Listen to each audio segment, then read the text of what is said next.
Hello everyone. अब इस video में हम लोग पार्ट बी के क्वेश्चंस को डिस्कस करेंगे। तो चलो शुरू करते हैं। और देखो, ये वीडियो देखना, हो सके थोड़ा वीडियो बड़ा होगा, बट 2x में करके देख लेना या 1.5x में। जितना भी पॉइंट मैं डिस्कस करूंगा वो सारा पॉइंट अच्छे से समझ लोगे तो अपने से तुम लोग बना के लिख सकते हो। ठीक है, तो चलो शुरू करते हैं। पहला क्वेश्चन जो कि है हमारा, what are the main steps in the experimentation process. तो सबसे पहले देखो, जब आप एक्सपेरिमेंट करते हो, ठीक है, तो एक्सपेरिमेंट करने के टाइम में क्या क्या स्टेप वाइज चीजें करते हो वही सब चीज लिखना है यहाँ पे। तो मेन देखो क्या करेंगे, identify the problem, select factors levels and response, choose the experimental design, conduct the experiment, analyse the data, draw conclusion and report. अब एक एक करके सारे पॉइंट को देखते हैं। कि आइडेंटिफाई द प्रॉब्लम, हम लोग एक्सपेरिमेंट करने जा रहे हैं तो किस किस पर हम लोग एक्सपेरिमेंट करेंगे, तो वो एक प्रॉब्लम स्टेटमेंट हमें तो पता रहना चाहिए ना। यहाँ अगर हम देखना चाहते हैं कि फर्टिलाइजर यूज करने के बाद हमारा प्लांट का ग्रोथ कितना बढ़ रहा है या घट रहा है या किस रेट से बढ़ रहा है, वो सब चीजें हमें करना चाहते हैं, तो वो हमारा क्या हो गया, एक प्रॉब्लम स्टेटमेंट कि हम फर्टिलाइजर के बारे में एक्सपेरिमेंट करना चाहते हैं। तो प्रॉब्लम स्टेटमेंट वो हो गया। Select the factor level and response, इस सेकेंड पॉइंट में हमारा क्या होगा कि उस एक्सपेरिमेंट के टाइम पे क्या क्या फैक्टर हमारा एक्सपेरिमेंट में यूज होगा और उनको उनका कैसा कैसा लेवल रखना है। जैसे कि हमारा अभी प्लांट का ही ग्रोथ ले रहे हैं, तो उसमें हम लोग क्या कर सकते हैं, वाटर और फर्टिलाइजर का क्वांटिटी घटा बढ़ा सकते हैं। कि हमारा जो वाटर है उसका क्वांटिटी हम लोग लो या हाई, हमारा फर्टिलाइजर है, किसी में हम लोग दो प्लांट लिए हैं तो एक में फर्टिलाइजर देंगे, दूसरे में फर्टिलाइजर नहीं देंगे, तो ये दो सिनेरियो बन गया हमारा। और फिर क्या चीज़ हम लोग मेजर करेंगे एट द एंड, एक मेजर क्राइटेरिया रखना पड़ेगा ना, कि जो पहले से हमें फिक्स करके रखना पड़ेगा कि हम ये फैक्टर ले रहे हैं। एक्सपेरिमेंट करने के बाद जो रिजल्ट आएगा तो हम ये पर्टिकुलर चीज़ को देख करके अपना फाइनल डिसीजन लेंगे। वो पहले ही डिस्कस करके रखना पड़ता है हमें। Choose the experimental design. अब ठीक है, एक्सपेरिमेंट करेंगे, सारा प्रॉब्लम स्टेटमेंट देख लिए, क्या क्या चीज़ें फैक्टर्स वगैरह रहने वाली हैं, उनके अकॉर्डिंग हम लोग कौन सा एक्सपेरिमेंटल डिजाइन उस पर फिट बैठ रहा है, वो चीज़ वहाँ पे हम लोग फाइंड आउट करेंगे और पिक करेंगे। फिर कंडक्ट द एक्सपेरिमेंट, यहाँ पे हम लोग अपने जो एक्सपेरिमेंटल डिजाइन है उसके थ्रू से, मतलब उस बेसिस पे अपना फैक्टर और जो भी अपना प्रॉब्लम स्टेटमेंट है उस बेसिस पे एक्सपेरिमेंट को कंप्लीट करो। उसके बाद फिर एनालाइज द डेटा। फिर ठीक है, अब एक्सपेरिमेंट कर लिए, फिर जो जो हमारा टेस्टिंग क्राइटेरिया है कि एस एन रेशियो निकाल करके हम लोग अपना देखेंगे कि एक्सपेरिमेंट अच्छा आया कि नहीं। जितना भी क्राइटेरिया है उसको इवेल्युएट करने का, वो सब चीज़ यहाँ पे हम लोग फिफ्थ पॉइंट में करेंगे। फिर लास्ट में सारा हमारा हम लोगों ने डेटा कैलकुलेट कर लिया, जितना भी टाइप का हम लोग को इवेल्युएशन क्राइटेरिया देखना था वो देख लिए। अब लास्ट में हम लोग कंक्लूजन बनाएंगे कि हाँ, हमारा प्रॉब्लम स्टेटमेंट ये था, हम लोगों ने इस तरीके से एक्सपेरिमेंट को फॉलो किया, ये एक्सपेरिमेंटल डिजाइन था। अब हमारा ये फाइनल रिपोर्ट है इस प्रॉब्लम के स्टेटमेंट के रिगार्डिंग में, कि हाँ फाइनली मेरा जो फर्टिलाइजर यूज करने के बाद प्लांट का ग्रोथ में इतना बढ़ाव हुआ, या तो अगर नॉर्मली हम लोग अगर फर्टिलाइजर नहीं देते तो कितना कम रेट था प्लांट का ग्रोथ में, वो सारा हम लोग फाइनल डिसीजन यहाँ पे बनाते हैं। तो ये था basically main steps in the experimentation process. ठीक है, आई होप आप लोगों को समझ में आया होगा। Second question, experimental error and it's type. तो एक्सपेरिमेंटल एरर क्या होता है, it is the difference between the observe value and the true value in experiment. कि एक्सपेरिमेंट के टाइम में जो हम लोग एक्सपेरिमेंट के थ्रू से जो आउटपुट ले रहे हैं और हमारा जो पहले से आउटपुट पता है, उन दोनों के बीच में कितना डिफरेंस आ रहा है, वही हमारा एक्सपेरिमेंटल एरर होगा। कि पहले से हमारा वैल्यू है 7 और एक्सपेरिमेंट के टाइम में आ रहा है 5, तो हमारा कितने का डिफरेंस हो रहा है, 2 का, मतलब हमारा एक्सपेरिमेंटल एरर 2 है। अब ये तीन टाइप्स का एरर होता है हमारा, एक होता है random error, systematic error and gross error, जिसे हम लोग ह्यूमन एरर बोलते हैं। तो रैंडम नाम से ही पता चल रहा है कि बाई चांस, हमें उसके बारे में पता नहीं है, जब एक्सपेरिमेंट हो रहा है तब रैंडमली हमें पता चला कि हाँ ये चीज़ हो रहा है। तो इस एरर के थ्रू से क्या होता है कि हमारा जो रिजल्ट है या तो एकदम से बढ़ जाएगा या तो घट जाता है। ठीक है, और ये एरर अकर क्यों करता है, क्योंकि जैसे देखो हम लोग स्लाइटली थोड़ा टेम्परेचर बढ़ा दिए, या ठीक है, जब हमें आई मीन एक्सपेरिमेंट को परफॉर्म कर रहे थे, तो अब जब हमें एक्सपेरिमेंट का रिजल्ट जैसे देखना हो, उसी टाइम पे थोड़ा सा हमारा ध्यान भटक गया और हम लोग थोड़ा सा देखने में लेट कर दिए। पॉइंट होता है ना, पॉइंट 1 का देरी का मतलब कि समझो, तो वो जब हम लोग करते हैं देरी, तो उस केस में हमारा ये रैंडम एरर आता है। बट ये जो हमारा रैंडम एरर है ना, इसको हम लोग कम्प्लीटली रिमूव भी नहीं कर सकते अपने एक्सपेरिमेंट से। और इसको हम लोग थोड़ा होता है कि इसको हम लोग बेहतर कर सकते हैं कैसे, रेप्लिकेशन के थ्रू से, कि एक एक्सपेरिमेंट को बार बार करके देख लो कि हाँ ओवरऑल फिर हम लोग एक्यूरेसी पे अपना फाइनल रिजल्ट दे देंगे। ठीक है, बट रैंडम एरर को अब कुछ ना कुछ हर बार थोड़ा सा थोड़ा ना कुछ समझो तो एरर हो ही जाएगा आपसे, तो वो रैंडम एरर कंप्लीटली हटाना पॉसिबल नहीं है। अब सिस्टमेटिक एरर होता है जो एरर हमेशा सेम डायरेक्शन में हो, या तो आपका जो वैल्यू है हमेशा बढ़ाते रहे, या कोई पर्टिकुलर सिनेरियो ऐसा है जिसमें तुम्हारा एरर सेम डायरेक्शन में दे रहा है। जैसे कि आप एक्सपेरिमेंट कर रहे हो तो वहाँ पे कुछ चीजें हैं, जैसे फर्टिलाइजर है तो आप तोल के दोगे ना कि बोल हाँ इतना फर्टिलाइजर हमें देना है। तो मान के चलो जो आपका वेटिंग मशीन है जिस पे आप वजन कर रहे हो, उसमें हर बार क्या हो रहा है कि +2 ग्राम का इंक्रीजमेंट हो करके वो दे रहा है। ठीक है, तो आप अभी जैसे वहाँ पे खड़े हो, ठीक है, तो आपने वो आपको पता है कि हाँ ये +2 का इंक्रीमेंट है, तो आपने जब भी कैलकुलेट किया तो ठीक है, ओवरऑल अगर 102 ग्राम हो रहा है तो आपको पता है कि यहाँ हम फर्टिलाइजर मेरा 100 ग्राम ही है। बट मान के चलो मुझे नहीं पता है, कोई रेंडमली बंद आदमी था वो कर रहा था, उसको पता था कि 2 ग्राम का यहाँ पे एरर है, तो बट मुझे अभी नहीं पता है, तो हम क्या करेंगे, तो हम जब कैलकुलेट करेंगे तो उसको 102 ग्राम लेकर के चलेंगे, तो इस कारण से हमारा फॉल्ट आ जाएगा वो। तो ये चीज हमारा होता है सिस्टमेटिक एरर में। अब ह्यूमन एरर कि आप कैसे गलती कर सकते हो, जैसे इंसान हो तो आप हो सकता है थोड़ा कुछ केयरलेसनेस की वजह से कि थोड़ा ध्यान नहीं दिए, या कुछ करना कुछ था कुछ और कर दिए थोड़ा सा, मतलब कुछ केमिकल, आई मीन अगर केमिकल ये यूज करना था बट हम लोगों ने केमिकल A.1 यूज कर लिया, कुछ दूसरा वर्जन उसका यूज कर लिया, तो वहां पे एरर आ सकता है हमारा। या तो हम लोग जब हम लोग आई मीन जो एरर है उसको रीडिंग में हम लोग गलत पढ़ लिए, तो वहाँ पे जो रीडिंग था रिजल्ट का 5.2 था बट हम लोग उसको पढ़ लिए 5.4, तो वहाँ पे एरर आ सकता है। तो और या तो फिर जैसे हम लोग कैलकुलेट कर रहे हैं ओवरऑल डेटा अभी बना रहे हैं, तो कैलकुलेटर में वैल्यू फीड करने के टाइम पे गलत डेटा फीड फीड कर दिए, अब जो ओवरऑल रिजल्ट आ रहा है वो गलत आ रहा है, तो इस तरीके से हमारा ह्यूमन एरर आ सकता है। तो ह्यूमन एरर को हटाया जा सकता है कि थोड़ा ध्यान से हम लोग करें काम को तो एरर हट जाएगा। ठीक है, ये भी क्वेश्चन कंप्लीट हुआ। अब देखते हैं हम लोग concept and application of ANOVA. तो एनोवा में हम लोग पहले ही शॉर्ट क्वेश्चन में डिस्कस किए थे कि एनोवा क्या होता है। तो एनोवा बेसिकली एक स्टैटिस्टिकल मेथड है। ठीक है, स्टैटिक्स में ये मेथड यूज किया जाता है ताकि हम लोग तीन या तीन से ज्यादा ग्रुप्स के मीन को हम लोग चेक कर सके कि वो उनके आई मीन एवरेज के बारे में चेक करते हैं कि वो जो तीनों ग्रुप है वो किस तरीके से आपस में डिफरेंट है या खुद में उनका ग्रुपिंग में कैसा डिफरेंस है, वो चीज कैलकुलेट करने के लिए एनोवा का यूज करते हैं। तो एनोवा बेसिकली जो डेटा आता है ना या जो भी वेरिएशन हो रहा है उसको दो पार्ट में डिवाइड करता है, between group and with in group, कि हम लोग जो डेटा आया तो हम लोग तीन ग्रुप बनाए A B C। अब हम लोग देखेंगे ना कि A B C में कैसा डिफरेंस है, मतलब कैसा वेरिएशन है डेटा का, और एक ग्रुप ए में भी जैसे देखो 5 पॉइंट है, तो पांचों पॉइंट में किस तरह का डिफरेंस है वो चीज हम लोग यहाँ पे देखते हैं। अगर हमारा बिटवीन ग्रुप वेरिएशन, जो ग्रुप में दो ग्रुप के बीच में जो वेरिएशन है अगर वो ज्यादा है विद इन ग्रुप की सेम ग्रुप वाले में से, तो हम लोग बोल देंगे कि जो हमारा ये I mean ANOVA conclude that group are different. कि जैसे देखो दो ग्रुप के बीच में जो वैल्यू है वो ज्यादा है, और जो सेम ग्रुप है उसमें जो वैल्यू है डिफरेंस का वो कम है, तो इससे साफ जाहिर होता है ना कि जो डिफरेंट मतलब कि जो हमारे पास ग्रुप है वो अलग अलग ही हो, तो वो चीज हमारा एनोवा प्रोवाइड करता है।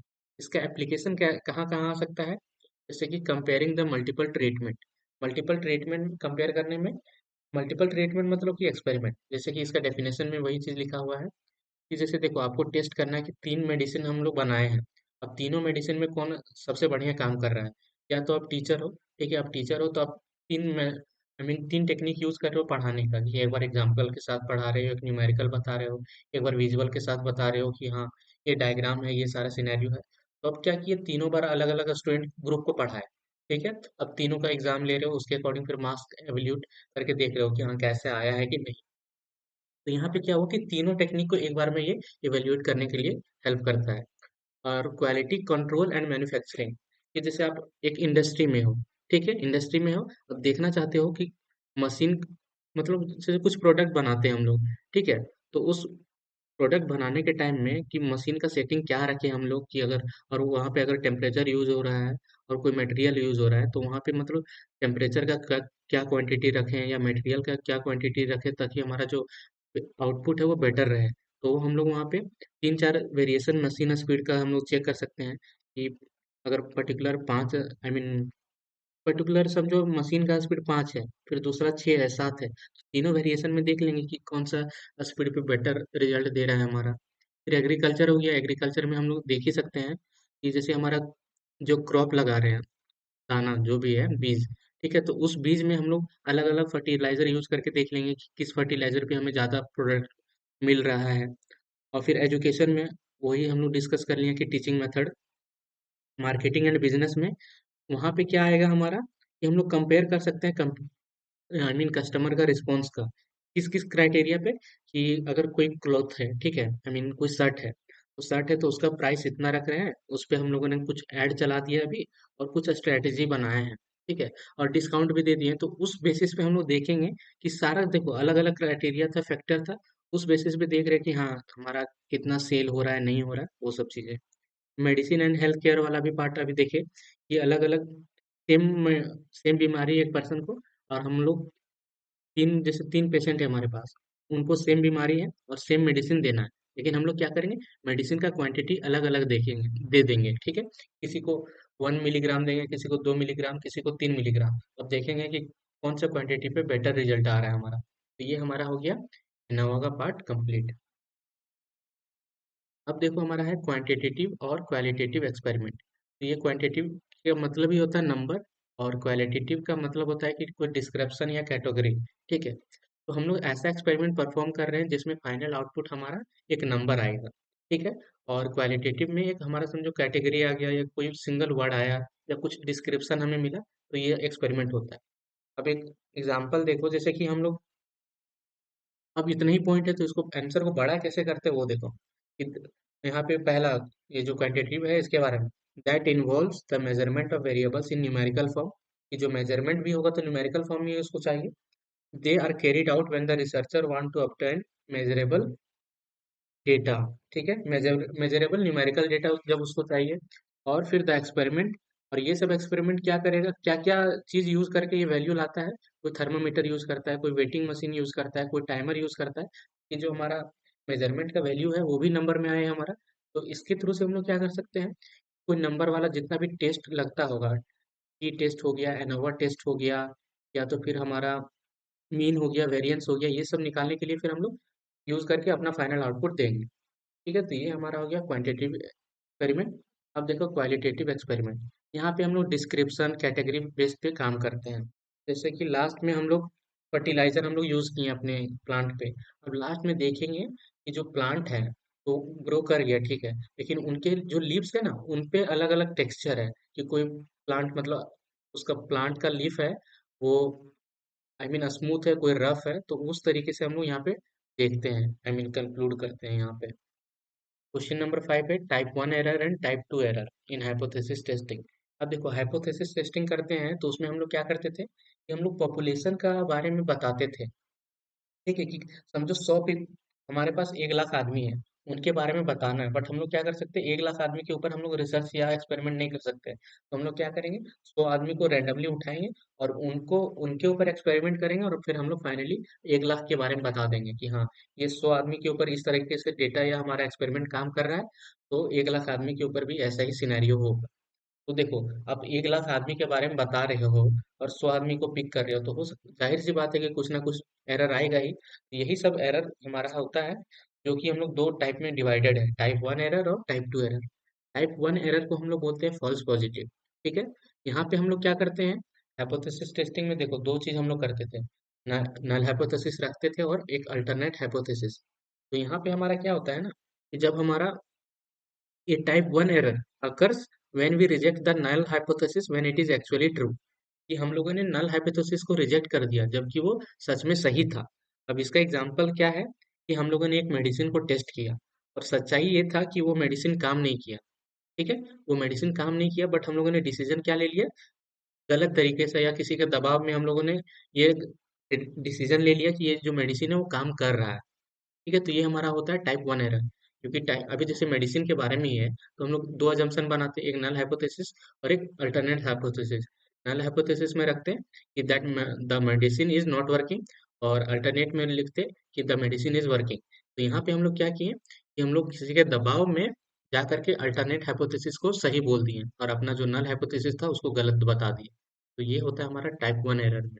और टाइप 2 एरर में होता है फॉल्स नेगेटिव। जस्ट उल्टा हो जाएगा कि हम लोगों ने मेडिसिन के बारे में टेस्ट करना था, तो दो एजम्पशन बना है कि मेडिसिन का यूज करने से बीमारी ठीक हो रहा है और ठीक नहीं हो रहा है। तो यहाँ पे हम लोग क्या करते हैं कि ये एक्चुअली में बीमारी ठीक कर रहा था, लेकिन हम लोगों ने बोल दिया कि ये बीमारी ठीक नहीं कर रहा है। ठीक है, तो ये चीज हमारा होता है टाइप 2 एरर में। कि टाइप 1 एरर में बेसिकली क्या था कि वो काम नहीं कर रहा था, बट हम लोगों ने बोल दिया कि हाँ वो काम कर रहा है। जैसे कि कोई आदमी है, ठीक है, वो उसको कोर्ट पे पेश किया गया और वो मतलब कि होता है ना कि बेगुनाह है, उसने कुछ भी काम गलत काम नहीं किया, बट फिर भी उसको समझो तो फांसी दिया जा रहा है। ठीक है, और दूसरा जगह पे क्या है कि उसने गलत किया था। ठीक है, वो आदमी है, सो उसने कोई क्रिमिनल एक्टिविटी किया था, बट उसको हम लोगों ने आजाद कर दिया कि तुमने गलती नहीं किया। तो ये हमारा होता है टाइप 2 एरर। आई होप समझ में आ गया होगा। थोड़ा सा पीछे करके फिर से सुन लेना तो समझ में आ जाएगा। Ethical consideration in conducting experiment. अब देखो, जो एक्सपेरिमेंट होता है तो कोई कंडक्ट करवाता है। जैसे बहुत बार जगह पे होता है ना कि आप जैसे केमिकल लैब ही है हमारा, जैसे कॉलेज ही है। तो कॉलेज में जितने भी आई मीन फार्मे में हो गए या कोई अलग अदर क्या बोलते हैं उसको, डिग्री कुछ कर रहे हैं, तो जहाँ पे हम उनको एक्टिविटी करना रहता है, तो ऐसा थोड़ा ना कि सबको अलग अलग चीज करने बोला जाता है। उनको सबको एक ही काम करने बोला जाता है कि ठीक है, आज मेडिसिन के बारे में पढ़ा रहे हैं, तो ये पर्टिकुलर सिनेरियो रहने वाला है। तो वहाँ पे किस तरीके से कंडक्ट करवाया जाता है और क्या क्या बातों को ध्यान में रखा जाता है, वो यहाँ पे पूछा जा रहा है। इथिकल मतलब कि एक प्रॉपर डिसिप्लिन वे में चीज को कैसे हम लोग क्या क्या चीज कंसिडर करते हैं एक्सपेरिमेंट को करने के टाइम पे। ठीक है, तो यहाँ पे हम लोग पहला जो पॉइंट है हमारा, इन्फॉर्म्ड कंसेंट। कि जो जो आदमी वहाँ पे अभी पार्टिसिपेट करेगा और एक्सपेरिमेंट को परफॉर्म करेगा, तो उनको पता रहना चाहिए कि हम लोग एक्सपेरिमेंट किस चीज़ के लिए कर रहे हैं, इसका प्रोसीजर क्या क्या रहेगा। और यहाँ पे जैसे देखो बहुत सारे एक्सपेरिमेंट है, तो वहाँ पे कुछ गड़बड़ी भी हो सकता है। और फिर जैसे देखो बहुत बार क्या होता है कि ठीक है, आप वहाँ पे कर रहे हो बट आपका मन नहीं है अभी करने का, तो आप किस टाइम पे छोड़ सकते हो। ऐसा नहीं कि आप 60% एक्सपेरिमेंट कर लिया, वहां से आप पीछे हट रहे हो। अभी एक एग्जांपल ले लो कि हमारा जैसे इंडियन गवर्नमेंट ही है, कोई सैटेलाइट पे काम कर रहा है, वो सैटेलाइट बनवा रहा है। तो जो जो आदमी वहाँ पे अभी काम करेंगे उस टीम पे, उनको सारा एक समझो तो प्रोसीजर बता दिया जाएगा कि आपका एक्सपेरिमेंट का पर्पस क्या है, आप क्या क्या प्रोसीजर फॉलो करोगे, आपका बजट कितना होगा, अगर आपका इस बनाने के टाइम पे आपका क्या रिस्क हो सकता है, और क्या आपको मतलब तकलीफ झेलना पड़ेगा, वो सब चीज़ उसको बता दिए। अब उसके बाद ये भी एक होता है ना कि एग्रीमेंट बनवा लेंगे कि हाँ ठीक है, आप ऐसा तो नहीं है ना कि जैसे कोई काबिल बंदा आदमी है वहां पे बना रहा है। अब एक जो हमारा सैटेलाइट था 80% काम हो गया है, अब वो देख लिया कि अब हाँ मेरे बिना तो काम नहीं हो सकता, वो छोड़ना चाह रहा है। तो उस टाइम पे उस पे हम लोग लीगल एक्शन ले सकते हैं, तो इसलिए उससे हम लोग एग्रीमेंट साइन करवाते हैं। तो ये चीज होता है हमारा इन्फॉर्म कंसेंट में कि क्या चीज हम लोग एक्सपेरिमेंट के टाइम में करेंगे, वो हमारा कंसेंट में पहले ही बता दें। प्रोटेक्शन फ्रॉम हार्म, कि आप जैसे एक्सपेरिमेंट कर रहे हैं उस टाइम पे हो सकता है कि आपको क्या क्या कुछ चोट लग सकता है, या तो आपको कुछ समझो तो डेंजरस आपको उससे हार्मफुल चीजें हो सकती है, आपको या तो आपके परिवार को। तो वो सारा चीज आपके परिवार का तो नहीं होगा यहाँ पे। अगर हम लोग एज अ गवर्नमेंटल लेवल पे देखें कि हमारा जैसे स्पाई जो हमारा अंडर कवर एजेंट रहता है, वो दूसरे कंट्री में जाकर के कुछ समझो तो स्पाई एक्टिविटी करता है, तो वहां पे उसको बता दिया जाता है कि ठीक है, आपके जिंदगी में आप समझो तो अपने परिवार के लिए मर चुके हो, या अपने आपको अगर कहीं पे पकड़े जाते हो तो आपको बोलना नहीं कि आप इंडिया से है। अगर बोलते हो तो आपको देशद्रोही साबित कर दिया जाएगा। तो उससे क्या है कि मतलब क्या-क्या चीज़ें हो सकती है आपके साथ, वो सारा चीज़ पहले ही हम लोग बता देंगे। और उनके बचने से उनको बचाने के लिए भी क्या-क्या हम लोग स्टेप ले सकते हैं, वो सब चीज़ भी हम लोग वहाँ पे बता देंगे। और प्राइवेसी और कॉन्फिडेंशियलिटी, जब कौन बंदा, अब जैसे देखो वहाँ पे एक्सपेरिमेंट कर रहे हैं, जो जो पार्टिसिपेंट हमारे पास आया है, अभी अगर हम लोग चाहें तो एक एक्सपेरिमेंट का एग्जांपल लेते हैं, न्यूक्लियर बॉम्ब बनाने का। ठीक है, तो वहाँ पे क्या हुआ कि हमारे पास 10 मेंबर्स है। ठीक है, अब 10 मेंबर का डेटा है हमारे पास। अब सब लोगों ने एक्सपेरिमेंट परफॉर्म किया, तो उनका डेटा को हम लोग को प्राइवेसी के साथ रखना है। क्यों? क्योंकि अगर वो डेटा चोरी हुआ, अगर कोई ऐसा अगर पाकिस्तान के पास ही गया, ठीक है, देखा कि ये 10 मेंबर था जिसने न्यूक्लियर बम बनाया, और सब लोगों ने समझो तो 70-80% तक प्रॉपर पूरा बना लिया था। अब वो क्या करेगा, सबको एक एक करके कॉल कर लेगा अगर डेटा लीक हुआ तो। और जो भी उनके डील के साथ में बैठेगा कि मैं हाँ इतना पैसा दे रहे तुम मेरे लिए न्यूक्लियर बम बना करके दे दो, तो उस केस में क्या होगा कि वो फिर हमारे सोसाइटी के लिए हार्मफुल हो जाएगा। तो इसलिए प्राइवेसी भी मेंटेन करना जरूरी है। Honesty and integrity. अब जैसे देखो एक्सपेरिमेंट परफॉर्म कर रहे हैं, तो लास्ट में हमारा क्या होना चाहिए कि जो हमारा फाइनल आउटपुट आ रहा है, तो जो वहाँ पे इवेल्युएट करने वाला आदमी है, वो ट्रूली अपना ऑनेस्टी के साथ उसको इवेल्युएट करे। जैसे कि आपके हमारे कॉलेज में ही है, कुछ इवेंट होता है, टेक्निकल इवेंट होता है, हैकाथॉन हुआ, और फिर क्या होता है, हैकाथॉन्स वगैरह ही हुए ज़्यादातर। तो उसमें क्या होता है कि फाइनली सबसे अच्छा और बिना बायस के रिजल्ट दे दिया। तो ऐसा ही होना चाहिए ऑनेस्टी के साथ। तो उनका मतलब डेटा के साथ छेड़छाड़ नहीं होना चाहिए। तो ये हमारा होता है ऑनेस्टी होना चाहिए। और फिर ये सब अवॉइडिंग क्या है, deception only used when necessary and explain later, उतना ध्यान नहीं देना। डीब्रीफिंग, अब जैसे देखो, डीब्रीफिंग का मतलब है कि आपने एक्सपेरिमेंट कंप्लीट कर लिया। अब एक्सपेरिमेंट के बाद ना आपको बहुत बार क्या होता है कि 10 मेंबर आए थे तो उनमें से सब लोगों ने एक्सपेरिमेंट किया। अब एक होता है ना कि क्यों उनका चीज गलत है या उन लोगों ने कहाँ गलती किया, तो उनको सब चीजों को बताओ कि तुम लोगों ने ये एक्सपेरिमेंट कर रहे थे, ठीक है, तो ये तुम लोग 10 स्टेप में समझो एक्सपेरिमेंट कंप्लीट करना था, बट आप लोगों ने क्या किया, जो स्टेप नंबर 6 था उसमें ये गलती किया, या कोई एक्सपेरिमेंट कर रहा है उस आदमी को कुछ मिसअंडरस्टैंडिंग हो गया, तो उसको क्लियर करवाना। तो वो सारा चीज यहाँ पे हम लोग करते हैं डीब्रीफिंग में। अब क्वेश्चन नंबर 10 है, use of ANOVA for comparing multiple means. Question पहले देख लो, ठीक है, ये क्या है। Explain the use of ANOVA in comparing multiple means and state it assumption. कि एनोवा का यूज क्या होता है हमारा मल्टीपल मीन्स को कंपेयर करने में, और हम लोग एनोवा करने के टाइम पे क्या क्या एजम्पशन रखते हैं।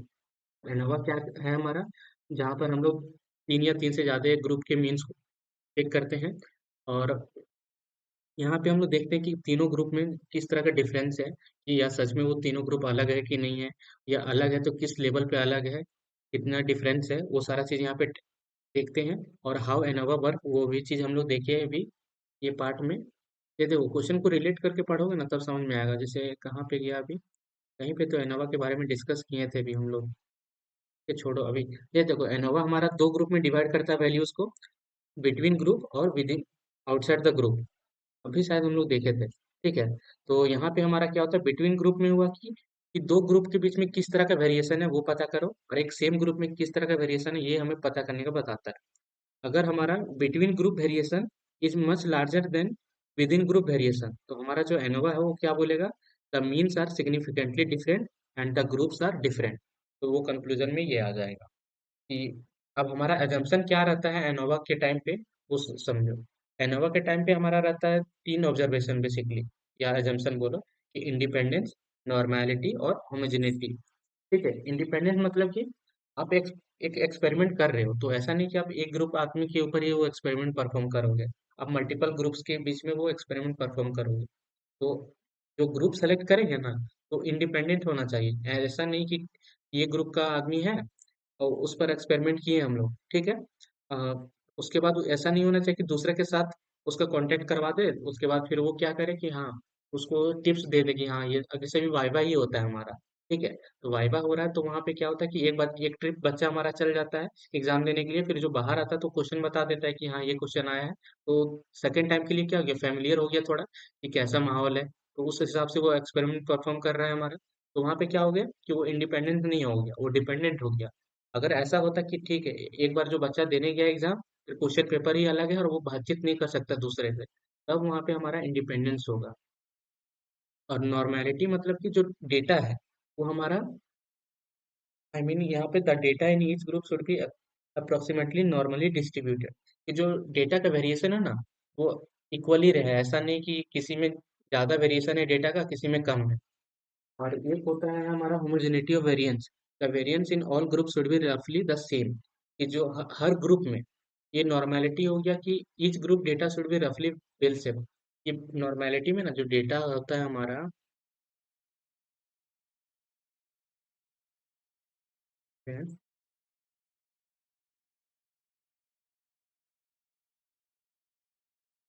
लेकिन खुलने दो बस। यहाँ पे जैसे नॉर्मेलिटी की बात कर रहे हैं ना, नॉर्मेलिटी में क्या होता है, जो डेटा है ये कर्सर का सिनेरियो देखना, ठीक है। ये जो डेटा है इस तरीके से बेल शेप में हमारा डेटा स्प्रेड आउट रहना चाहिए। और इक्वल वेरिएंस में मतलब कि ईच ग्रुप, जो हमारा हर ग्रुप है उस उनका अंदर का वेरिएशन हमारा सेम होना चाहिए। अगर हम लोग जैसे टीचिंग मेथड पे ही अगर हम लोग चेक करना चाहते हैं, तो तीन मेथड से हम लोगों ने पढ़ाया, अब तीन ग्रुप में हम लोग चेक कर रहे हैं, तो समझो अगर एक ग्रुप का जो मार्क्स है वो 30-40 आया है, 30-40 के बीच में, और दूसरा ग्रुप हम अगर हमारा 80-90 के बीच में, तो कुछ वेरिएशन ही है ना उसके बीच में, तो वो हम लोग ध्यान में रखना पड़ेगा। और नॉर्मेलिटी में जैसे होता है ना कि हम लोग डेटा है हमारे पास, तो वो डेटा इस तरीके से रहना चाहिए कि हमारा ये इनिशियल पॉइंट हो गया, ये फाइनल पॉइंट, तो उस बीच में जो हमारा डेटा है ये बेल शेप में होना चाहिए। ठीक है, ऐसा नहीं कि कुछ टेढ़ा मेढ़ा या रेंडमली कहीं पे ऊपर कहीं पे नीचे ऐसे। तो इस तरीके से हमें एजम्पशन रखना है। और क्वेश्चन नंबर 11 है हमारा, full factorial versus fractional factorial. तो फुल फैक्टोरियल डिजाइन में यहाँ पे क्या होता है कि हम लोग, पहले पढ़ने दो मुझे कहाँ पे है, कि experiments involving multiple factor can be done in two ways, कि जिस एक्सपेरिमेंट में मल्टीपल फैक्टर्स है तो वहाँ पे हम लोग दो तरीके से ये एक्सपेरिमेंट परफॉर्म करते हैं, एक फुल फैक्टोरियल और एक फ्रैक्शनल डिजाइन के बेसिस पे। फुल फैक्टोरियल डिजाइन में क्या होता है कि हम लोग जो फैक्टर है उनका हर लेवल के साथ अपना अलग अलग सारा पॉसिबल कॉम्बिनेशन को बना करके सॉल्व करते हैं। ये हम लोग डिस्कस किए थे किस पे, कि जब हम लोग ये सेक्शन ए में एक क्वेश्चन देखे थे, question number, let me show you, factorial design, उसी का पार्ट है ये, समझो फैक्टोरियल डिजाइन ही है कि जितना फैक्टर है उसका जितना लेवल है उन सबके बीच में कॉम्बिनेशन बना करके देख लो, और उन सभी एक्सपेरिमेंट को आप परफॉर्म करो, और फिर अपना फाइनल आउटपुट बताना। तो इसमें इसको कंप्लीट करने से क्या होता है हमें, कि हमें कंप्लीट इन्फॉर्मेशन मिलता है कि कौन-कौन सा इफ़ेक्ट हमारे पास अच्छे से काम कर रहा है वो पता चलता है। और इसमें क्या होता है कि देखो सारा एक्सपेरिमेंट आपको परफॉर्म करके देखना है, तो एक्सपेरिमेंट ऑफ नंबर इंक्रीज़ हो जाता है यहाँ पे। और ये इसका जो फाइनल आउटपुट होता है वो हम लोग समझो तो मोस्ट एक्यूरेट रहता है, क्योंकि देखो आपने सारा पॉसिबल सिनेरियो आप लोगों ने एक्सपेरिमेंट करके देखा। जाहिर सी बात है कि जो हमारा आउटपुट आएगा वो बेटर ही रहेगा। और फ्रैक्शनल डिजाइन में क्या होता है कि सारा एक्सपेरिमेंट परफॉर्म नहीं करते हम लोग, उसमें से रेंडमली और एक होता है ना सिस्टेमेटिक तरीके से कुछ ही एक्सपेरिमेंट को वहां से पिक करते हैं और उन्हीं के आधार पे हम लोग अपना फाइनल आउटपुट देते हैं। जैसे कि ऑर्थोगोनल एरेज वाला पार्ट था, उसी का यूज होता है यहाँ पे फ्रैक्शनल डिजाइन में। हमारे पास भले ही मल्टीपल फैक्टर्स है और मल्टीपल लेवल है उनका, बट हम लोग क्या करेंगे कि हम लोग रैंडमली चार, एक ऑर्थोगोनल एरे का टेबल हम लोग दिखाए थे पिछली वीडियो में, कि वहां से वो सेलेक्ट करता है कि कौन सा टेबल वैल्यू यूज करना है, उसके अकॉर्डिंग टेबल बनाता है, फिर डेटा फीड करता है, और फिर वो एक्सपेरिमेंट परफॉर्म करता है और अपना फाइनल आउटपुट देता है। इसमें क्या होता है कि कम एक्सपेरिमेंट करना पड़ता है, जिससे हमारा टाइम भी बचता है, कॉस्ट भी बचता है। और साथ ही साथ यहाँ पे क्या होता है देखो, कम एक्सपेरिमेंट कर रहे हैं तो थोड़ा इसका रिजल्ट कम एक्यूरेट रहता है, जो फुल फैक्टोरियल डिजाइन है उसके कंपैरिजन में। तो बस यही सारा पॉइंट है। ये जो फ्रैक्शनल डिजाइन है ऑर्थोगोनल एरेज के रिगार्डिंग में सेम है, उसको ही यूज करता है, तो वो ऑर्थोगोनल एरेज एक बार पढ़ लेना। फिर यहाँ पे है हमारा question number 13, explain the concept of robot, क्या है ये, नहीं 12 ना, describe how a linear and second order model are developed in RSM. तो आरएसएम में हम लोगों ने देखा था पिछले वीडियो में कि एक टेक्निक होता है जिसमें हम लोग क्या करते हैं, अपने फैक्टर का सेटिंग इस तरह से करते हैं कि जो हमारा फाइनल आउटपुट है वो बेहतर आए। ठीक है, तो यहाँ पे उसको करने का दो मेथड है, लीनियर मॉडल और सेकेंड ऑर्डर मॉडल समझो। तो लीनियर ऑर्डर में क्या होता है कि जो हमारा फैक्टर है, तो समझो तो एक फैक्टर को आप चेंज कर रहे हो तो आपका आउटपुट भी चेंज हो रहा है, अगर एक को घटा रहे हो तो दूसरा भी घट रहा है, तो मतलब जो वेरिएशन है ना आपको साफ साफ पता चल रहा है। तो उस केस में हम लोग लीनियर मॉडल का यूज करते हैं। जैसे मशीन लर्निंग में आप लोगों ने अगर पढ़ा होगा लीनियर रिग्रेशन, तो वही है यहाँ पे लीनियर रिग्रेशन, कि हम लोग सिंपली पता चल जाता है कि क्या चीज़ है कि नहीं। और सेकंड ऑर्डर में क्या होता है कि हमारा जैसे हमारा लीनियर मॉडल है, जो लीनियर मॉडल है ना, जैसे देखो हमारे पास डेटा इस तरह से था, तो हम लोग क्या करते हैं, एक सिंगल लाइन से पता, जो हमारा एक फाइनल आउटपुट लाइन रहता है, इसको बना लेते हैं, ठीक है, इन डेटा के पॉइंट के आधार पे। उसके बाद बोलते हैं कि ठीक है, जो हमारा आउटपुट आएगा इसी बेसिस पे रहेगा। अब अभी देखो अगर हमारा डेटा अच्छे से स्प्रेड आउट है लीनियर वे में, तब ठीक है, एक लीनियर मॉडल का यूज कर लिया। अगर वो इस तरीके से रहे कि मतलब कि कहीं पे ग्रुप है ऐसे, फिर यहाँ पे ऐसे चला गया पॉइंट, फिर यहाँ पे नीचे आ रहा है, एक समझो तो कर्व बना रहा है वो डेटा पॉइंट्स का, तो वहाँ पे लीनियर लाइन तो बहुत ही एरर दे देगा वो। तो उस केस में हम लोग सेकेंड ऑर्डर मॉडल में जाते हैं। ठीक है, तो जहाँ पर हमें क्या होता है कि और यहाँ पे जैसे इस क्वेश्चन में था कि आप लीनियर मॉडल और सेकेंड ऑर्डर लीनियर मॉडल को कैसे बनाओगे। तो लीनियर मॉडल बनाने के लिए पहले क्या करना पड़ेगा कि कौन सा फैक्टर के बेसिस पे बनाना है वो सेलेक्ट करो, फिर उनका लेवल क्या क्या है वो असाइन कर लो, फिर उसमें कुछ कौन सा डिजाइन यूज करना है वो सेलेक्ट करो, और अपना एक्सपेरिमेंट को परफॉर्म करो। ठीक है, और जो इसका इक्वेशन रहता है, इक्वेशन उतना ध्यान नहीं देना है, बट ये जैसे ए एक्स प्लस बी वाला जो फॉर्मेट है ना, इस बेसिस पे हमको इसको रखना रहता है। ठीक है, और जो हमारा सेकेंड ऑर्डर लीनियर मॉडल है, उसको बनाने के लिए भी हमें फर्स्ट मॉडल वाला से ही स्टार्ट करना पड़ता है। उसके बाद फिर हम लोग देखते हैं कि हाँ, कहाँ पे हम लोग मिस कर दे रहे हैं। जैसे कर्व वाला पॉइंट आ गया तो वहाँ पे मिस कर देंगे ना, तो ठीक है, उस पॉइंट को क्या करो, थोड़ा और एक्सपेरिमेंट का यूज कर लो, और उसके बाद फिर तुम लोग अपना सिनेरियो को आगे बढ़ाओ। तो वो चीज़ यहाँ पे यूज होता है। अब एक नॉर्मल एग्जांपल समझो, बेकिंग ऑफ केक, कि जब हम लोग केक बनाते हैं, तो उसके बेसिस पे ये दोनों मॉडल को आप समझ लो। जो बेक केकिंग का मेथड है, वहाँ पे देखो फाइनली आपको क्या करना है कि एक अच्छा प्रॉपर समझो फ्लफी केक आपको बनाना है। तो एक जो हमारा सिंपल लीनियर मॉडल है, उसमें क्या होगा कि हमें सिंपल सा टेम्परेचर और शुगर का ध्यान रखना है। ठीक है, कि टेम्परेचर और शुगर, अगर टेम्परेचर ज़्यादा बढ़ा रहे हैं तो हमारा क्या है कि केक भी हमारा बढ़िया बन रहा है। टेम्परेचर घटा घटा रहे हैं तो केक मेरा खराब बन रहा है। शुगर भी वही है कि शुगर ज़्यादा दे रहे हैं तो केक अच्छा है, कम दे रहे हैं तो खराब है। तो ये हमें डायरेक्टली पता चल जा रहा है, तो हम लोग लिनियर मॉडल यूज़ करेंगे यहाँ पे। और सेकंड ऑर्डर कहाँ पे यूज़ करेंगे, कि बहुत बार होता है ना कि टेम्परेचर भी है कि अगर कम दे रहे हैं तो ज़्यादा ही कच्चा रह जा रहा है केक, ज़्यादा दे दे रहे हैं टेम्परेचर तो हमारा केक जल जा रहा है। तो हमें इन बिटवीन कहीं मिडिल में वैल्यू को रखना पड़ेगा। और फिर हमारा इसी तरह शुगर भी है, अगर कम दे रहे हैं तो मीठा कम लग रहा है, ज़्यादा दे रहे हैं तो ज़्यादा ही मीठा लग जा रहा है। तो हमें कहीं बीच का वैल्यू रखना पड़ेगा। तो उस केस में हमारा क्या होगा, सेकेंड ऑर्डर मॉडल यूज़ करना पड़ेगा। तो इसके बारे में थोड़ा सा समझो तो चैट जीपीटी कर लेना, और इसका जो इक्वेशन है वो देख लेना। हाँ, तो हम इक्वेशन भी दिखा ही सकते हैं। ओके, रुक जाओ, तो पहले करो। ओके, देखो ये हमारा लीनियर मॉडल है। ठीक है, तो लीनियर मॉडल में उसका जो इक्वेशन है, y equal to b naught plus b one x one plus b two x two होता है। यहाँ पे हमारा एक केक वाला हो गया ना, ये चीज हो गया, y हमारा रिस्पॉन्स हो गया, एक्स वन एक्स टू हमारा हो गया फैक्टर, और जो बी वन बी टू है ना, वो हमारा इफेक्ट हो गया इस फैक्टर का, कि समझो तो उसका लेवल कितना है। तो ये सिनेरियो हो गया, ये एग्जांपल है, यहाँ पे स्क्रीनशॉट ले लेना और इसको पढ़ लेना थोड़ा। अब सेकेंड ऑर्डर में क्या होता है कि हमारे कर्व या जो पीक मोमेंट है वो हम लोग कैप्चर नहीं कर पाए थे लीनियर मॉडल के थ्रू से। तो अब हम लोग यहाँ पे सेकेंड ऑर्डर पे आते हैं। सेकेंड ऑर्डर मतलब कि क्वाड्रेटिक। ठीक है, स्क्वायर फॉर्मेट आपका यूज होगा यहाँ पे। तो इसको बनाने के लिए हम लोग क्या करते हैं, start with a linear model, फिर हम लोग कर्वेचर अपना डिटेक्ट करते हैं कि हाँ कहाँ पे पिक आ रहा है, कहाँ पे कर्व हो रहा है। फिर हम लोग दूसरा डिजाइन यहाँ पे सेलेक्ट करते हैं, फिर वहाँ पे कुछ और वेरिएशन, थोड़ा थोड़ा कुछ कुछ पॉइंट और ऐड कर देते हैं अपना इक्वेशन में, और फिर अपना जो मॉडल है इस फॉर्मेट में फिक्स कर लेते हैं।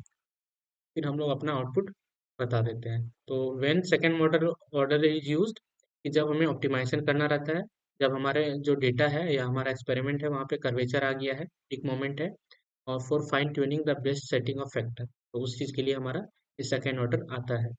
और अब लास्ट क्वेश्चन है हमारा, explain the concept of robustness and SN ratio in Taguchi design.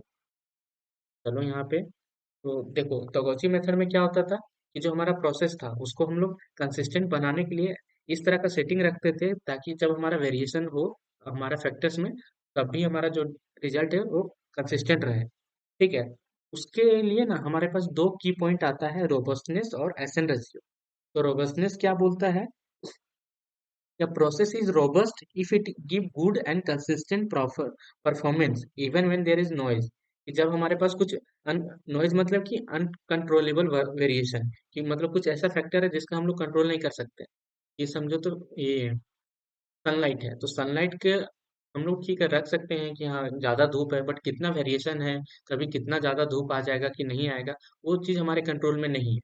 तो वो जो चीज कंट्रोल में हमारे नहीं है, उस टाइम पे उस एक्सपेरिमेंट को करके जो बेटर रिजल्ट लाते हैं हम लोग, और कंसिस्टेंट परफॉर्मेंस रखते हैं हर बार, उसको हम लोग रोबस्टनेस बोलते हैं। ठीक है, और इसका यूज क्यों करते हैं, क्योंकि देखो रियल लाइफ में अब कंडीशन जो होता है हमारा हमेशा चेंज होते रहता है, तो आप फिक्स करके नहीं रख सकते हैं। तो आपको ऐसा चीज बनाना पड़ेगा, मॉडल या समझो, ताकि हमारा हर चीज में वो काम करे अच्छे से। क्योंकि देखो हर बार आप कुछ परफॉर्म कर रहे हो, तो टेम्परेचर हमेशा चेंज होते ही रहता है, आपका मटेरियल क्वालिटी है वो बदलते ही रहेगा। अब बार तो सेम मटेरियल नहीं ना आता है। और ऑपरेटर डिफर इन स्किल, कि जैसे देखो उस काम को करने के लिए जो ऑपरेटर था, वो हो सकता है कोई अगर अच्छे से नहीं कर पा रहा तो अब तब भी आपका एक्सपेरिमेंट अच्छे से नहीं परफॉर्म होगा। तो आपके ऑपरेटर पे भी डिपेंड कर रहा है। इसलिए हम लोग जैसे एक एग्जांपल है हमारा वॉशिंग मशीन, इसको रोबस्ट होना पड़ेगा हर सिनेरियो में। क्या क्या सिनेरियो हो सकता है कि हम लोग डिटर्जेंट चेंज कर दें, पानी का टेम्परेचर चेंज कर दें, हमारा वोल्टेज चेंज कर दें, तब भी इसको क्या है कि कपड़ा अच्छे से साफ से धुल करके देना पड़ेगा। तो ये हमारा होता है रोबस्टनेस। अब एसएन रेशियो होता है हमारा, it measures how strong the desired result is compare to the unwanted variation. ये हमारा वेरिएशन था, फिर भी हमारा जो रिजल्ट आया है वो कितना हमारे अकॉर्डिंग आया है। ठीक है, तो इससे हम लोग मेन जो हमारा एसएन रेशियो का क्या रहता है कि हमें इसको मैक्सिमाइज करें। क्यों? क्योंकि इससे हमारा परफॉर्मेंस बढ़ता है। ठीक है, और इफेक्ट ऑफ नॉइज घट जाता है कि वेरिएशन था फिर भी हमें उससे कुछ फर्क नहीं पड़ा, जैसा आउटपुट हमको चाहिए था वैसा हमारा आउटपुट आ चुका है। तो इस और इसके थ्रू से हमारा क्या होता है, प्रोसेस रोबस्ट होता है कि देखो यहाँ पे क्या किए हम लोग की वेरिएशन था बट फिर भी हम लोग अपने अकॉर्डिंग डेटा ले आए कि जिस तरह से हमें फाइनल आउटपुट चाहिए था, तो वही काम तो रोबस्ट का ही है ना। तो जैसे कि एग्जांपल है, आपको चॉकलेट बनाना है, ठीक है, और आप चॉकलेट का जो स्वीटनेस है वो 70 यूनिट होना चाहिए तब एक बेटर चॉकलेट बन जाता है। तो बहुत बार क्या होता है ना कि शुगर क्वालिटी भी चेंज होता है, कि मशीन का टेम्परेचर भी अलग अलग होता है, कि कितने टाइम तक उसको मिलाना है, वो सब भी अगर हमारा कम ज़्यादा हो जाता है तो हमारा क्या हुआ कि जो स्वीटनेस का यूनिट है उसमें फ्लक्चुएशन आता है, जिससे हमें अच्छा चॉकलेट नहीं मिल पाता है। ठीक है, तो इसलिए हम लोग क्या करेंगे, we use experiment to find the best setting, कि हम लोग क्या करेंगे, 10-15 बार एक्सपेरिमेंट करके समझो तो अलग अलग टेम्परेचर पे अलग अलग शुगर क्वालिटी मशीन टेम्परेचर पे चॉकलेट बना के देखेंगे और सब एक्सपेरिमेंट का एसएन रेशियो निकाल लेंगे। तो जिस एसएन रेशियो में हमारा वैल्यू ज़्यादा रहेगा, मतलब कि वो सिनेरियो को अगर हम लोग फॉलो करते हैं तो हम लोग को बेटर चॉकलेट मिल सकता है। तो हर बार हम लोग चाहेंगे कि वही सारा फैक्टर के अराउंड में हम लोग अपना काम करें। तो ये था हमारा एसएन रेशियो। आई होप अब जैसे देखो यहाँ पे ये जो दो क्वेश्चन है, एक न्यूमेरिकल क्वेश्चन है, क्वेश्चन नंबर 7, इस 6 और 7 क्वेश्चन नंबर सेम ही है, और ये जो क्वेश्चन नंबर 8 है, explain the main steps in experimentation process with example, ये चीज़ हम लोग क्वेश्चन नंबर 1 में ही डिस्कस कर लिए थे इसलिए मैंने नहीं करवाया, और न्यूमेरिकल को हम अलग वीडियो में दे देंगे। ठीक है, तो आई होप ये जो पार्ट भी है अच्छे से समझ में आया होगा। अगर कुछ चीज़ समझ में नहीं आया तो कमेंट में ज़रूर पूछ लेना कि हाँ ये पार्ट समझ में नहीं आया है, क्योंकि मुझे लगता है कि मैंने अपने अराउंड से जो भी जितना बेटर कर सकता था वो मैंने समझाया। अगर कोई पॉइंट समझ में नहीं आया होगा तो पूछ लेना। तो मिलते हैं नेक्स्ट वीडियो में।